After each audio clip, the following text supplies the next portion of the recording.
plus 10,4%. On vous l'avait dit, on vous l'avait prédit. C'est maintenant l'invasion des produits chinois sur l'Europe. Pourquoi? Parce que les Américains ont fermé leur marché aux produits chinois. Résultat, la Chine déverse ses productions désormais sur notre continent. Tout y passe, composants électroniques, produits chimiques, électroménagers, véhicules électriques, panneaux solaires, éoliennes, mobilier, textiles, jouets.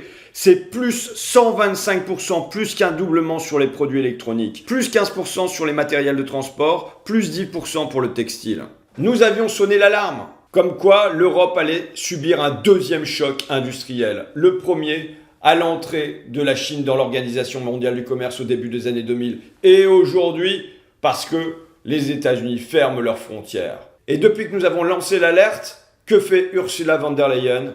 Elle attend. Je suis partisan, et depuis longtemps, de taxes aux frontières, de barrières douanières, de quotas d'importation. Mais c'est pas seulement moi, ce sont les patrons qui, depuis le printemps, le réclament.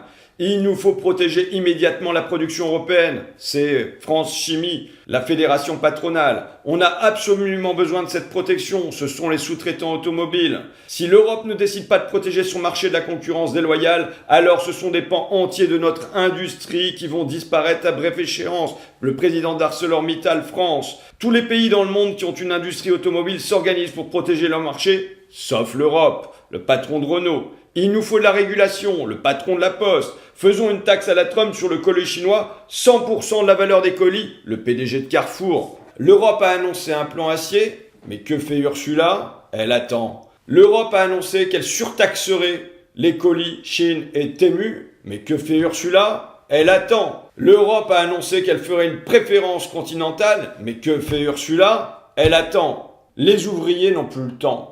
Les agriculteurs n'ont plus le temps. Il faut, oui, des taxes aux frontières, des barrières douanières, des quotas d'importation pour réguler, non pas pour se fermer, mais pour réguler les marchés, pour réguler les échanges. La France doit rompre avec ça. Elle doit instaurer le Buy French Act, l'achat français pour la commande publique de l'achat local national.